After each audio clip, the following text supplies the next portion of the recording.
businesses grow, scale, and then we help them communicate better, because we realize that branding is an offshoot of a marketing communication strategy.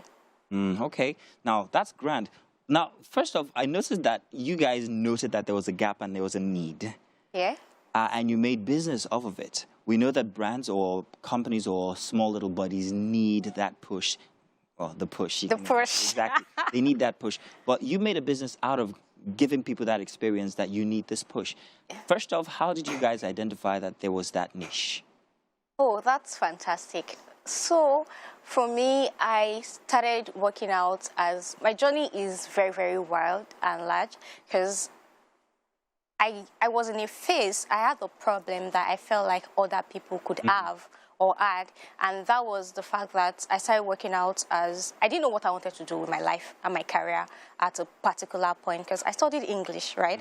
And towards the end of towards graduation, I'm like, okay, what am I going to do with this English?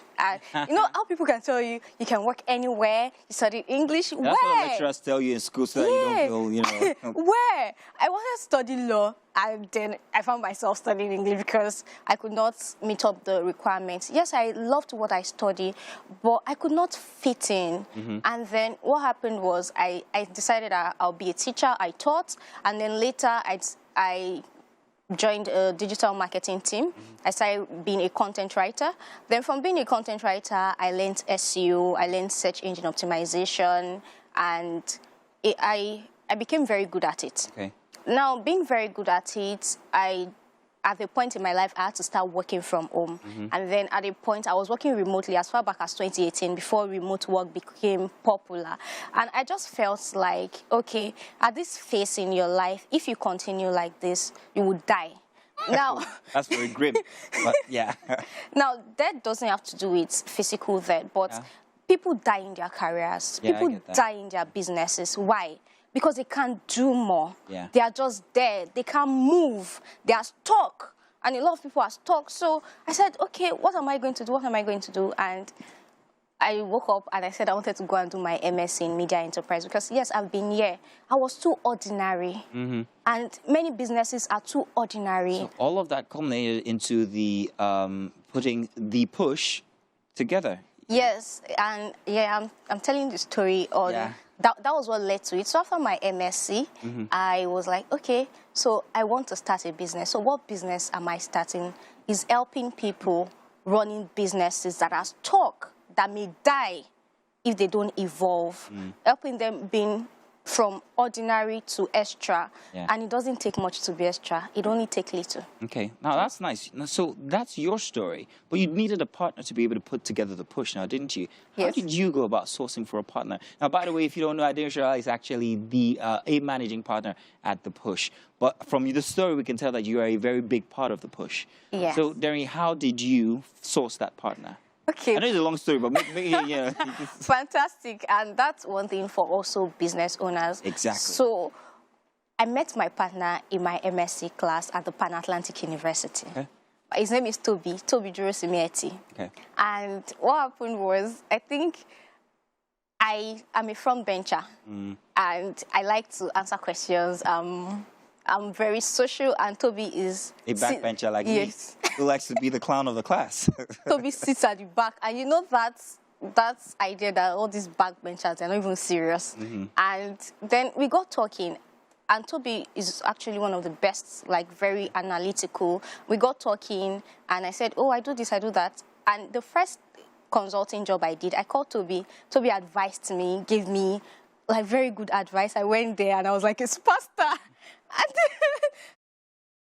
The ushering job was going well until the pandemic, COVID, and everywhere was shut. And then and something happened. I said, okay, Toby, let's pitch for this job together. And then we pitched for the job. We didn't get the job, but we pitched for another one. We got it. And that was it. This is while we were still in school? No, after school. But what I realized is he has qualities that complement me. And that's one thing that's come when you're choosing a partner. I'm very outspoken. I'm very out there. Toby is the operations guy. I'm like the marketing, business development person. So in looking for a partner, look for somebody that complements you. Nice. Because I have weaknesses that he makes up for. He has weaknesses I make up for. Now, that's very interesting. To everybody out there, that's one thing. If you're going into a partnership, you have to look out for that one thing that perhaps maybe you need some complementation for. And that's what's happening in your partnership here with Toby. Yes. Wherever you are, Toby. So now tell us exactly about the operations for the push and what you guys do for businesses tangibly, what it is you go into a business to, or if businesses come to you, how you enable them. Thank you. So we enable businesses with communications. I was telling somebody this morning, which wasn't what I planned to do, because she said my outfit is very nice. And I told her that the person that made this outfit for me made it for me free. Why? Because I consulted, we gave him a strategy, and then it felt that he couldn't pay back, and he said he's going to pay back in kind. Okay. So what did we help businesses to do? What did I help him to do? He's a fashion designer. He has a business. Then he has clients that have been working with him, but his clients evolved, but he could not evolve. So we created a strategy that pushed him to the next level, and he saw value. And that way, the reactions his clients were giving him became different. Why? Because at the level his clients were, they needed experience. Now, most entrepreneurs do not understand that at times it goes beyond products. You have to sell experiences. A brand is about the experience you give. So if I'm here, I can afford, let's say, 50K for an outfit. The experience I'm looking for is different. But the person that is paying 1 million naira for an outfit, the outfit may not be necessarily better than the one I'm buying for 50K, but there is an experience that comes with it. So that's what we do at The Push. We help entrepreneurs find that core of their brand. We help them find the intangible things, because I really feel when it comes to branding, it's called emotional banking now, isn't it? Because I mean, first off, you didn't exchange that for currency, for money. You exchange it for an experience. You're pushing his brand, and of course, you're getting value for that while you're doing it. Okay, so that was just one-off. We exchange money. Like I understand. But what I'm saying is businesses can learn from that. Yes. It's not every time it has to perhaps be about the cash. Yes. Am I correct or am I wrong? Yeah, it's not every time. I was telling somebody that I wanted to do a business with somebody wanted consulting, and the person was trying to negotiate, and I felt like this is way low. But I decided to go because I wanted to meet the person.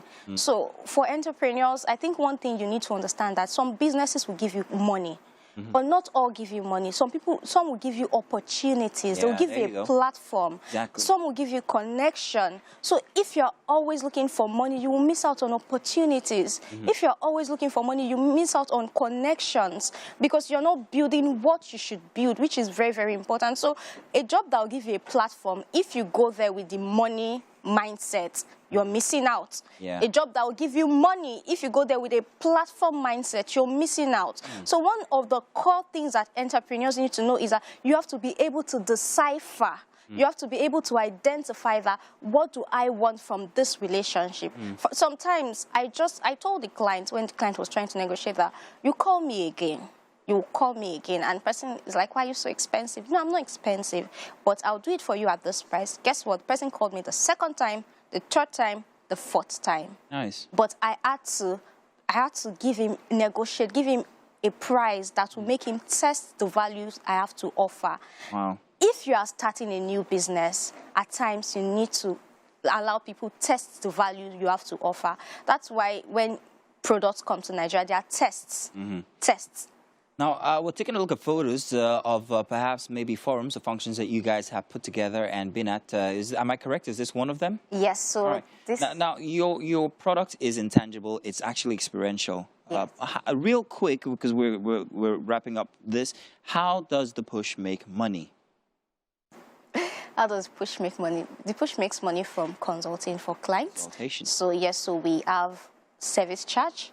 And then we also have implementation, because we do different things. We create websites alongside, because those are the things that bring your brand identity. So we also help with logos, but that is just a fraction of it. Our work is majorly based on strategy, advisory and intangible branding, which I feel like it overshadows the tangible and brand identity. Well, Aderinsola, it's grand that we've had you here on the show, and I'm looking forward to more that you guys could do. Perhaps maybe I'd suggest a couple of people to you from here, I mean from the audience, from our viewers who perhaps have small businesses that need the push. Would that be acceptable by you? Definitely, that would be Fantastic. acceptable. So perhaps maybe you guys should reach out to us and would have Aderinsola and the push come